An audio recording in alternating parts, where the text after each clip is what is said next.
nós iremos fazer a ceia, e antes nós iremos fazer uma meditação na palavra do Senhor. Palavra essa que nós devemos obedecer. Obedecer para que as pessoas evidenciem essa palavra na nossa vida. Palavra essa que as nossas atitudes, como nós nos portamos, nos comportamos, tem que chamar a atenção de outras pessoas. Palavra essa que nós nos reunimos e muitas pessoas escutam durante anos e anos e parece que não produz nada. E é sobre isso que nós iremos meditar nesta noite. A palavra de Deus, em 1 João, capítulo 2, versículos 5 ao 6, diz-nos assim: mas quem obedece à palavra de Deus mostra que o amor que vem dele está se aperfeiçoando em sua vida. Desse modo sabemos que estamos nele. Quem afirma que permanece nele, deve viver como ele viveu. Vamos repetir comigo? Quem afirma... Vamos lá, mais uma vez, forte, hein? Não sei se vocês já jantaram, mas depois que jantar, faz igual a irmã Marlúcia, a irmã Celi, que passa ali na padaria ali, come uma panqueca, uma salada, né? Todo domingo depois do culto, passa lá e revigora essa força aí. Elas comem só salada, né? Mas, bom, vamos lá. Quem afirma que permanece nele, deve viver como ele viveu. Quem afirma que permanece nele, deve viver como ele viveu. Amém, louvado seja Deus. Difícil meio esse versículo, né? Declaramos com força, mas é meio difícil esse versículo. Bom, quando os discípulos perguntaram a Jesus como orar, Jesus lhes deu um modelo de oração. E esse modelo se tornou conhecido por todos os cristãos no decorrer dos séculos. Mateus 6, 9 ao 10, a Bíblia vai dizer que Jesus, ensinando os seus discípulos a orar, disse: Pai nosso que estás no céu, santificado seja o teu nome. Venha o teu reino, seja feito a tua vontade. Na oração de Jesus existe uma implicação de pedirmos o reino de Deus vindo na terra, estabelecendo esse reino conforme a vontade dele. Então, aonde houver 1 centímetro da terra que esse reino de Deus não está estabelecido, o nosso dever é pedir a Deus: venha o teu reino, seja feita a tua vontade, assim na terra, como já está estabelecida no céu. Lucas 17, 21 diz que Jesus afirmou àqueles que estavam com ele, dizendo: o reino de Deus está no meio de vós.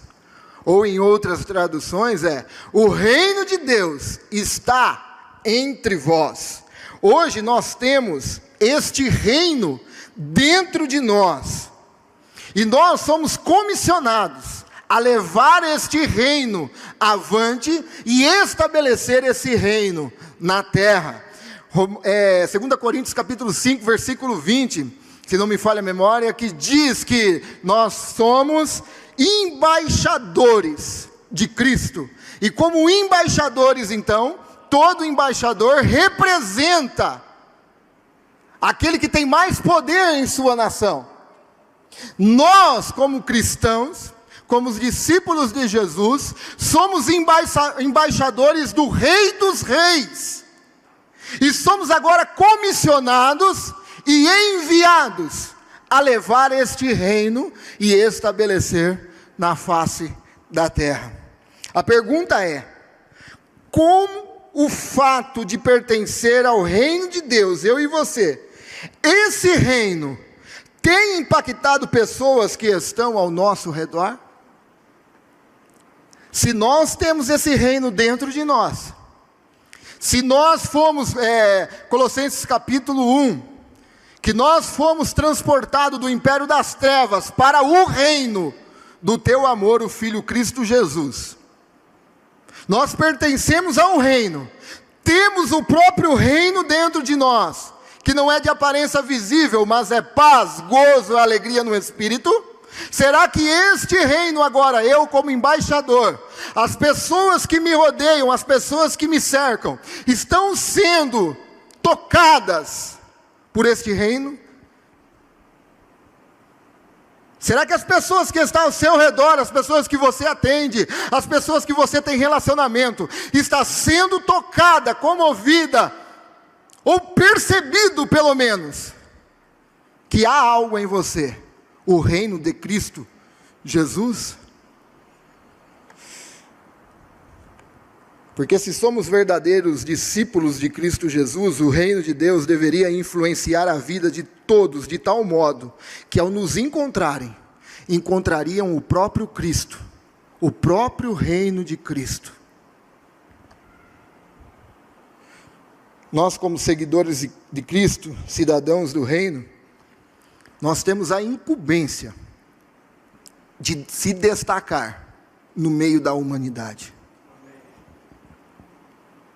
Nós, como seguidores de Cristo, nós temos a incumbência de se destacar lá na firma que nós trabalhamos, lá na escola que você estuda, no meio dos seus amigos.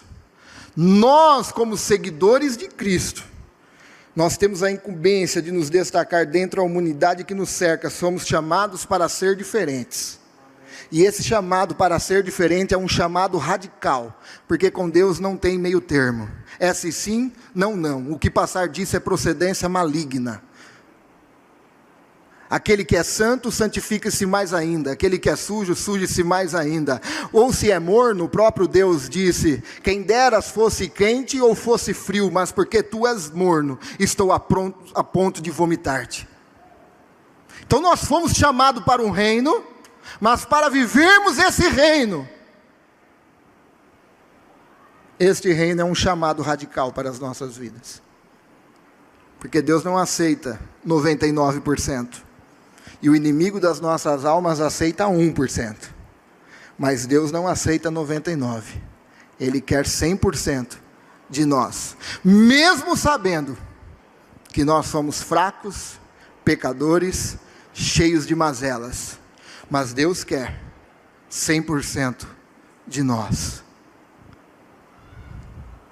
Sendo assim, o que mais impede então de atrairmos as pessoas a esse reino? O que impede de tocarmos as pessoas com esse reino? E o versículo é claro para nós. Acredito que está tendo uma lacuna, um abismo profundo entre falar e viver. Um abismo profundo entre saber e ser. Um abismo profundo entre conhecer e testemunhar. Por causa disso, acredito que nós não conseguimos tocar as pessoas com esse reino que está dentro de nós. E eu acho interessante que a Bíblia fala: quem afirma que permanece nele, deve viver como ele viveu. E é claro que igual santo, igual Jesus, ninguém vai ter, porque nós herdamos o pecado. Jesus veio de forma sem herança de pecado. É lógico. Mas o versículo fala de buscar o governo de Deus em todas as áreas da sua vida. E isso Jesus fazia. Pai, se possível, passa de mim este cálice, mas que não seja a minha vontade, mas a tua. Em todos os momentos, Jesus clamava ao Pai. Viver como ele viveu, buscar o que Jesus buscava, ter o governo que Jesus tinha. Este é o propósito de nós, para estabelecermos este reino. É lógico que nós fomos chamados para verbalizar a nossa fé, falar sobre Cristo, mas o mais importante, só falar não basta. O mais importante é testemunharmos e vivermos nisso que nós acreditamos, nisso que nós professamos, nisso que nós cremos.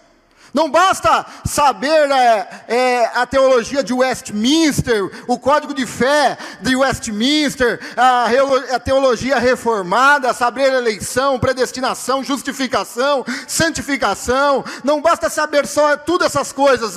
O importante para tocarmos as pessoas com o reino de Deus, mais do que saber, é viver a própria pessoa de Cristo Jesus. Porque as pessoas estão sabendo muitas coisas. As pessoas estão ouvindo muitas coisas. Porém, nada vale se nós não aplicarmos ortodoxia com ortopraxia, prática e aquilo que sabemos. Se formos só ouvintes e não praticantes, vivemos em um tempo hoje de fácil acesso a conhecer sobre Jesus, conhecer a palavra. A internet é uma ferramenta que nos favorece muito nisso, mas acredito que há uma grande diferença entre saber, teologicamente até mesmo, e viver como realmente um discípulo de Cristo deve viver. Há uma grande diferença nisso. E o que é um discípulo? O discípulo é um aluno cujo objetivo é ser igual ao seu mestre. Isso é ser discípulo. E nós aqui não estamos fazendo discípulo de pastor, de líder de departamento. Nós estamos fazendo discípulo de Jesus, até sermos igual ao nosso mestre. Viver como ele viveu, buscar o que ele buscou, fazer o que ele fez. Tentamos convencer as pessoas com palavras, quando na verdade, quando as pessoas encontram conosco, não era para apenas conhecer palavras, mas conhecer o próprio Cristo, através de nossas vidas. Tentamos convencer pessoas, o próprio Paulo disse, eu não vim a vós com palavras persuasivas, mas eu vim com demonstração de poder. E esse poder não é essas coisas que nós imaginamos. É o poder do Evangelho de Jesus Cristo, que destrói qualquer tipo de coração duro que esmiuça. A palavra poder vem da palavra do grego dinamis, que significa dinamite. E quando o apóstolo Paulo fala, eu não vim com palavras persuasivas, eu vim com demonstração de poder, e o poder é no Evangelho de Cristo Jesus, ele fala, e este Evangelho é como dinamite, que nenhum coração duro possa aguentar o poder dessa palavra de Deus. Então quando as pessoas encontram conosco, elas deveriam encontrar o próprio Cristo. O jornalista Max, agora o outro eu não sei, Harris talvez, diz assim, os cristãos constituem um modo egoísta, obstinados em dizer às pessoas por que elas deveriam se tornar cristãs, em vez de descobrir por que muitos deles mesmo não são. Sabe o que ele está querendo dizer? Que as suas atitudes falam mais alto do que as suas palavras. As suas atitudes demonstram que aquilo que você crê não está alinhado com aquilo que você vive. Aquilo que você conhece de ponta a ponta, de Calvino, de Jacob Armínio, de Agostinho, tudo isso que você conhece, ele está querendo dizer que as suas atitudes acabam tapando o som de todo o seu conhecimento. Porque nós fomos chamados para também, lógico, professar, mas principalmente para viver como Cristo viveu.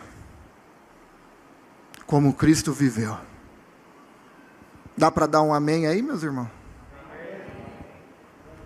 Não sou de pedir isso não, mas é só para dar uma... engolir um pouquinho, né?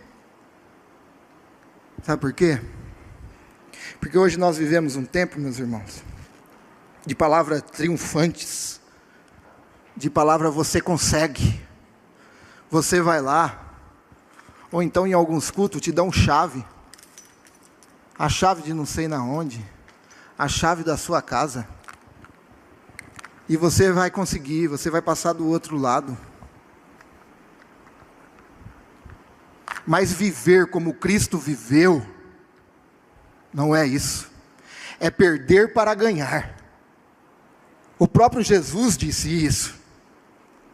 Aquele que dá a sua vida por causa de mim, ganhá-la-á. Se Cristo, sendo Deus, não tomou por usurpação ser igual a Deus, mas veio em forma de servo, se humilhou, por que nós queremos ser melhores do que o nosso Senhor?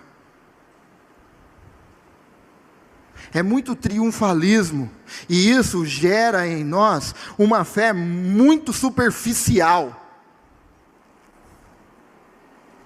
E seria bem mais fácil a gente fazer aqui campanha de não sei o que, campanha de não sei lá, e você vai conseguir, quando a própria Bíblia diz, em um dos seus profetas, falando com o povo de Deus, ele disse assim: quando jejuares,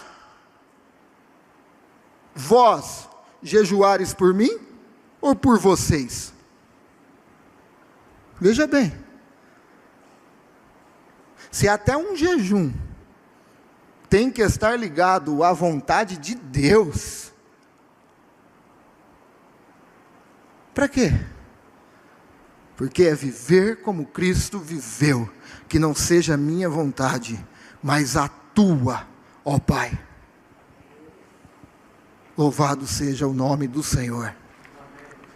Tragicamente, grande parte dos evangélicos das igrejas são calcadas no paradigma de falar sobre Jesus, em vez de viver Jesus em meio de dos seus relacionamentos interpessoais. A maioria das vezes vemos mais falarem sobre Jesus de uma forma legalista, sobre Jesus de um modelo que você vem para Jesus e já te entregam uma cartilha, como que é, isso pode, isso não pode. E como ser cristão.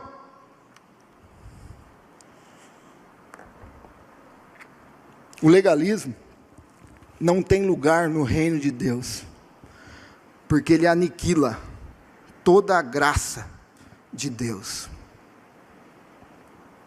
O legalismo enche as vidas das pessoas de regras humanas, regulamentos e padrões, e acaba não deixando espaço para o próprio Cristo, criando regras humanas. Não estou dizendo de Bíblia, eu estou dizendo de regras humanas. Você vem para Cristo, você agora, a partir de agora, você tem que usar isso, usar aquilo, não pode fazer isso, não pode fazer aquilo, e o Espírito Santo fica aí, e eu? Onde eu trabalho nesse coração? Criando formas e métodos humanos para trazer a pessoa a Cristo. E com isso vira meritocracia. A pessoa acha que está fazendo alguma coisa para se aproximar de Cristo, através de seus méritos, e isso é legalismo, e aonde tem legalismo não cabe graça, não cabe favor imerecido, não cabe cruz, porque nós estamos aqui, não é porque nós somos bons, não é porque nós somos bonzinhos, não é porque eu tomei a atitude, mas porque Cristo nos vivificou, e nos trouxe vida novamente com Ele, e agora nós vivemos uma nova vida, não agora para pecar, mas para ser livre do pecado, e vivermos em Cristo Jesus. Isso é graça de Deus. E muitas pessoas, tem uma ilustração que fala assim, que a pessoa pegou um caminhão baú, uma carona, e foi daqui no México pediu uma carona e com a mochila pesada nas costas. E ele subiu no baú e a hora que chegou no México, ele desceu e disse: rapaz, que viagem cansada. Por quê? Oh, com essa mochila nas costas. Falou: mas rapaz, tinha um baú inteiro para você deitar, você veio de pé com a mochila nas costas. Assim tem muitas pessoas que não desfrutam da graça de Deus. Graça não é permissão para viver uma vida promíscua, não é permissão para viver uma vida de libertinagem, mas é permissão para viver uma nova vida em Cristo Jesus, porque eu e você éramos escravos do pecado, agora por causa da graça de Deus, nós temos uma nova vida, e não sou eu mais quem vivo, mas Cristo vive em mim. Isso é graça, isso é graça. E o pior é que o legalismo traz uma ideia de superioridade às pessoas. Se acham melhores, se acham mais santas, se acham perfeitas. E uma coisa é fato: se é nós que estamos no controle da nossa salvação, então não é Deus. Se é nós que estamos conduzindo a nossa salvação, Deus não está aí.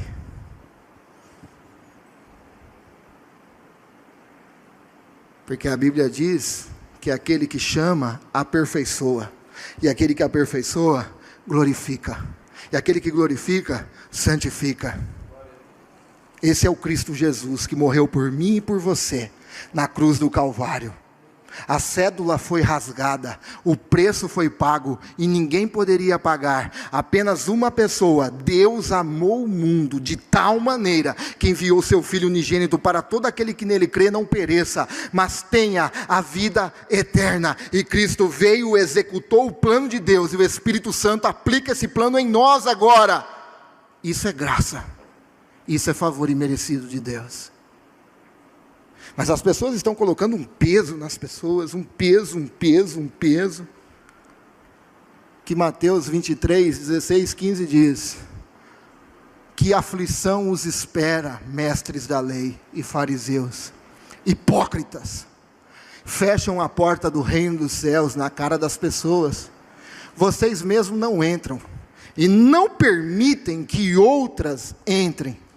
Que aflição os espera, mestres da lei e fariseus, hipócritas, tomam posse dos bens das viúvas de maneira desonesta, e depois, para dar a impressão de piedade, fazem longas orações em público. Por causa disso serão duramente castigadas. Que aflição os espera, mestres e fariseus, hipócritas. Olha aí o evangelismo agora, ó. Olha o evangelismo.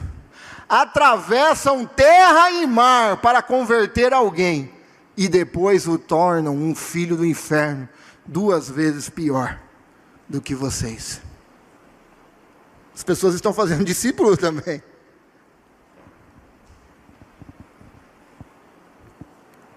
Quando nós obedecemos, meus irmãos, essa palavra, conforme o versículo diz, o Evangelho da graça não nos dá direito para viver uma vida devassa, uma vida de libertinagem, mas nos dá a liberdade de viver uma nova vida em Cristo. Isso é Evangelho da graça. O apóstolo Paulo disse: pecaremos nós por causa da graça? De modo nenhum, porque onde abundou o pecado, superabundou a graça de Deus. Nós éramos escravos do pecado, mas por causa da graça de Deus, você está liberto disso agora. As pessoas verão a graça de Deus, se nós vivermos esta graça. As pessoas verão essa graça de Deus, se nós vivermos nele e vivermos ele. Assim nós poderemos tocar as pessoas. A Bíblia diz: mas quem obedece à palavra de Deus mostra que o amor que vem dele e está se aperfeiçoando em sua vida. Desse modo, sabemos que estamos nele. Através da nossa obediência à palavra de Deus, através da nossa mudança de vida, nossa conversão, mudar de destino, converter, através dessas coisas, através de vivermos Cristo Jesus de fato, não por palavras, mas por vida, por testemunho, viver como um discípulo de Cristo, com o objetivo de ser igual ao nosso Mestre, as pessoas verão a graça de Deus, porque elas nos conhecem, elas são iguais nós, maus, pecadores também. Não tem ninguém bom aqui, porque o legalismo faz com que você se ache bom, superior aos outros, mas aqui não tem. É do pastor ao irmão lá da porta, aqui não tem. Mas a graça de Deus superabundou os nossos pecados, e as pessoas veem isso, essa maravilhosa graça oferecida a nós, e vivenciada em nós, e pregada por meio de nós, para as pessoas, é a característica principal do reino de Deus, distinguindo-se de todas as demais religiões e crenças. Todas as religiões e crenças é o homem chegando a Deus, mas nós cristãos, é Deus sempre vindo aos homens. Todas as religiões e crenças, é você fazendo algo para chegar a Deus, é você criando métodos para chegar a Deus. Mas o Evangelho da Graça é Deus se fazendo carne, entrando na história, habitando entre nós, e morrendo por nós. Isso é Evangelho da Graça. É Deus, mesmo nós sendo inimigos e merecedores da ira de Deus, o Filho de Deus tomou o cálice da ira por mim e por você. Louvado seja o nome do Senhor. E nessa obediência, revela não o que sabemos, mas o que vivemos nele. E assim pregamos não sobre Jesus, mas vivendo Jesus. Vivermos como ele viveu. Quando compreendemos a graça, torna-se claro por que seguir um conjunto de regras não nos capacitará a sermos mais parecidos com Jesus. Ou então intensificará a nossa capacidade de avançar o reino, mas sim a nossa obediência e o nosso relacionamento com ele, vivendo Jesus todos os dias. Somente assim nós compreenderemos a graça de Deus. O amor de Deus, a graça de Deus é anunciada pela nossa vida, como ele viveu, pela forma que nós nos comportamos. Hoje está um tal de nada a ver. Não, isso era para aquele tempo. Nada a ver. Isso pode hoje. Mas a palavra de Deus continua imutável. Nada foi colocado e nada pode ser tirado. Esta é a bendita e santa palavra de Deus. Do jeito que é. Sim, sim, não, não. Vivendo desse jeito, viva ou não viva. Meio termo não tem. E só assim nós impactaremos as pessoas com o reino de Deus. Não somente por aquilo que falamos, mas principalmente por aquilo que vivemos, por aquilo que testemunhamos.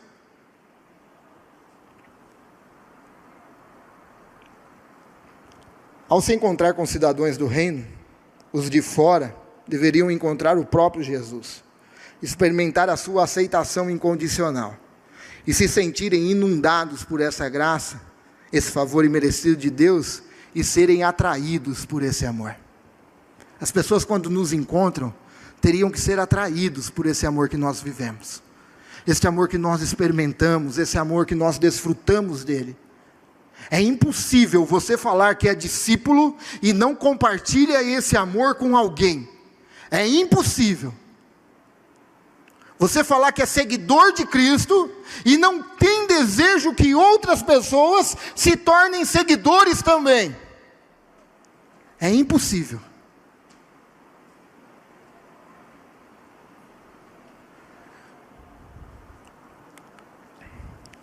Quando pessoas se encontram com representantes do reino, elas não devem apenas conhecer sobre Jesus, mas devem conhecer o próprio Jesus.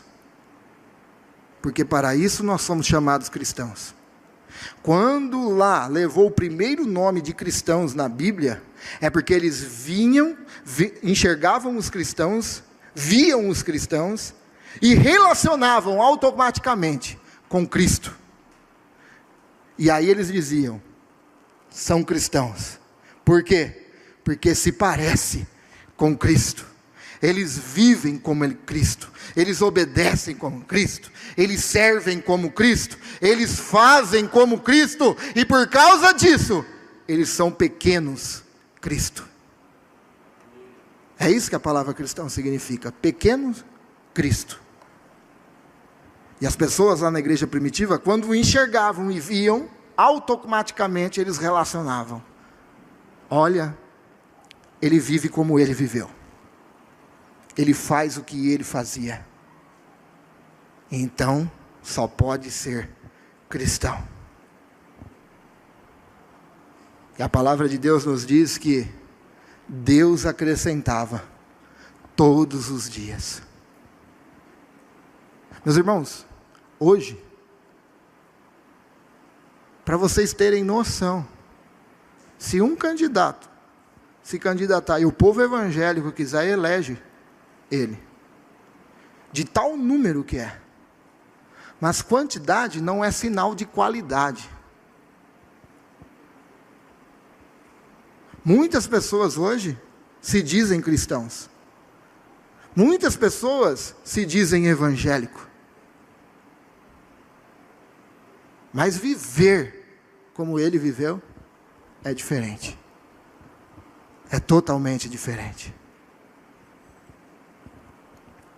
Sendo assim, o imperativo bíblico andar como ele andou é obviamente um enorme desafio para todos que pretendem seguir Jesus. Então o que podemos fazer? No fim das contas, não são regras ou sistemas que determinam a nossa capacidade de expressar Jesus aos outros, mas sim a nossa qualidade de relacionamento com Ele, a nossa proximidade com Ele. Hoje de manhã lá na chácara nós falamos sobre o poder da influência no relacionamento. Você já parou para pensar?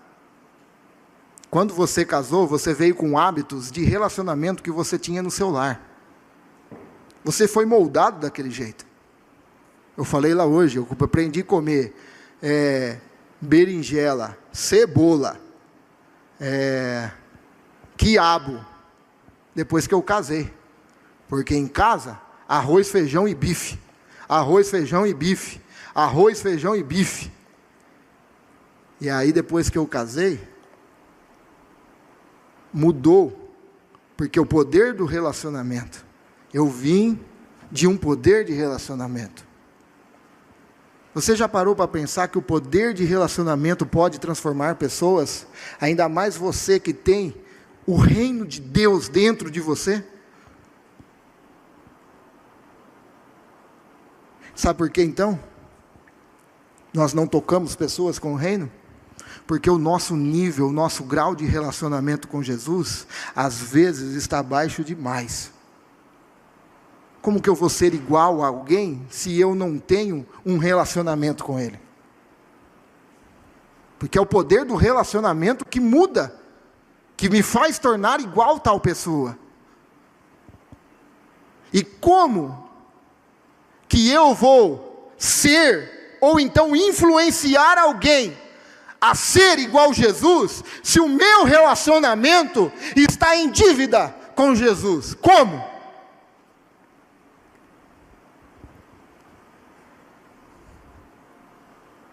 Então é claro que tudo gira em torno da nossa intimidade com Jesus. Quanto mais eu me relaciono com Jesus, mais eu vivo como Ele viveu. Quanto mais eu me relaciono com essa palavra, mais eu vivo como Ele viveu. Quanto mais eu busco a Jesus na oração, mais eu vivo como Ele viveu. Quanto mais eu falo para Deus, Deus, faça a tua vontade na minha vida, mesmo que é doída, sofrida, machuca, mas faça, Senhor, e me dá, Senhor, um quebrantamento, uma humildade, porque não é fácil aceitar a sua vontade, mas faça isso para mim, Senhor. Mais eu vivo como Ele viveu. Tudo está ligado ao relacionamento. E por causa que falta relacionamento nosso com Deus, nós não conseguimos tocar as outras pessoas com o reino de Deus. Com o reino de Deus. Para concluir, existe uma história nesse livro Impacto, que diz que Paul era o médico, e ele tinha uma vida bem-sucedida, uma carreira médica bem-sucedida na Austrália. Só que em um determinado momento eles ficaram convencidos de que Deus chamaram ele e sua família para levar Cristo à Índia. E ele, por esse poder de convencimento de Deus, ele vendeu tudo que ele tinha na Austrália e foi para a Índia. Chegando ali, ele enfrentou vários problemas de adaptação à cultura, condições de vida locais, entrada de seus filhos na escola, desenvolvimento de novas amizades, a prática da medicina com equipamentos antiquados, locais de exame limitados. No entanto, mais difícil para Paul era lidar com a resposta dos pacientes quando ele pregava Cristo a essas pessoas. Sendo um médico missionário, Paul havia determinado que precisava falar de Jesus a todas as pessoas que ele atendesse. No entanto, alguns anos após, de fervor evangelístico, Paul foi obrigado a admitir que não havia testemunhado nenhuma conversão genuína ao cristianismo. Por conseguinte, tornou-se amargamente desapontado pelos inexistentes resultados de seus esforços.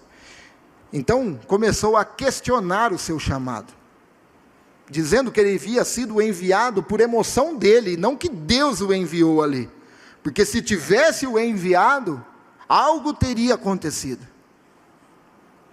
Mas certo dia, enquanto Paul estava examinando um de seus pacientes mais antigos, o homem perguntou-lhe sobre a razão de ele ter abandonado a sua lucrativa e confortável vida na Austrália, para viver naquela região pobre e necessitada do mundo, cuidando de pessoas esquecidas pelos demais.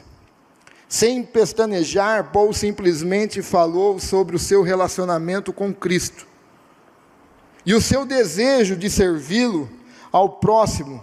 O homem prosseguiu questionando sobre esse Jesus, a quem Paul se referia com tanta frequência, mas alguns anos já ele não falava de Jesus a seus pacientes. E o médico então continua a responder àquele paciente as perguntas, explicando a sua crença e sobre a identidade de Jesus e como era ter um relacionamento real com Cristo. E após conversarem por horas a fio, o homem por fim expressou: eu não conheço esse Jesus, Paul, mas se ele for igual a você, eu quero conhecer ele. Não é pelo que ele falava, é pelo que ele vivia. Eu não conheço, Paul, mas se ele for parecido com você, eu quero conhecer esse Jesus. A partir daí, Paul prosseguiram seu ministério na Índia por muitos anos, vivendo Jesus, ao invés de falar sobre Jesus. Muitos outros, a partir daí, se achegaram a Cristo e foram discipulados dentro do contexto de uma comunidade autêntica, que via relacionamentos verdadeiros e não superficiais. Uma comunidade ativa e formada por seguidores indianos do Senhor Jesus. Sabe como começou essa comunidade? Porque um indiano falou: eu não conheço Jesus, mas se ele for igual você, eu quero conhecer. E através dessa pessoa, muitas pessoas foram salvas a Cristo. Louvado seja o nome do Senhor. Você tem vivido uma vida de regras imposta por você ou por outros? Ou tem vivido um relacionamento íntimo com Ele? Você tem desfrutado da graça de Deus? Hoje, nós iremos cear daqui a pouco. E isso daqui é algo preparado para nós. Quando Jesus esteve com seus discípulos, Jesus disse: ó, como eu aguardei esse momento. E aí, Jesus viu a sua igreja, e viu uma parte da sua igreja, a igreja Ebenezer, reunida no dia de hoje aqui, para poder cear, e participar desta mesa. Isso é um grau de relacionamento, porque na ceia dos judeus, só vinha quem tinha um grau enorme de relacionamento com a pessoa. E hoje Jesus nos chama agora a participar desta mesa, a mesa do Senhor Jesus Cristo, onde aqui simbolicamente é o corpo e o sangue do nosso Senhor, que nos purifica, que nos redime de todos os pecados. Mas isso não é porque você merece, isso não é porque você conquistou, isso não é porque talvez você está seguindo algumas regras humanas. Não, isso é porque Cristo entrou na história e se doou por nós. A graça de Deus, o favor imerecido de Deus. Você tem experimentado, vivido essa graça que o Senhor nos deu, a pessoa de Cristo Jesus? Se você não tem vivido, eu lhe convido hoje,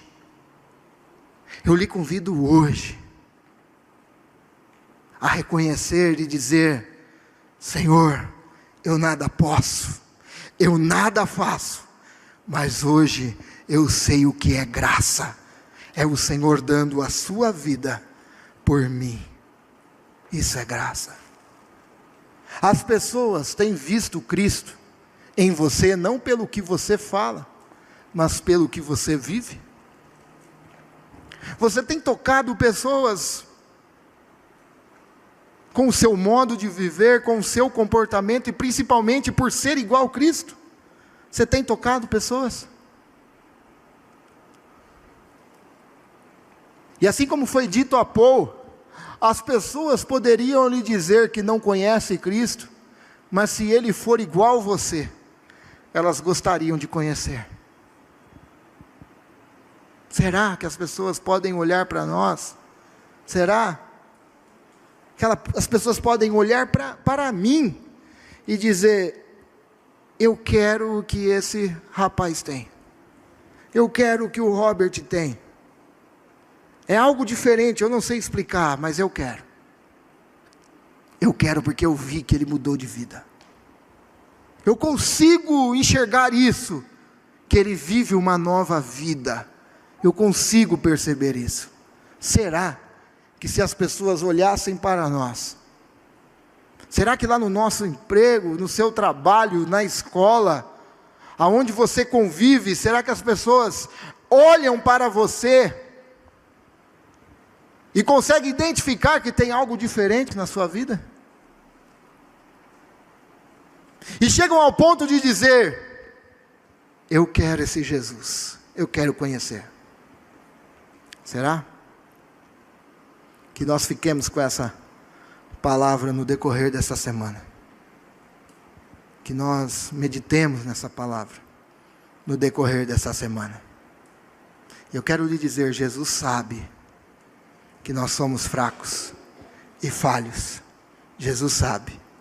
Mas mesmo assim, Ele nos convida a viver uma vida com Ele.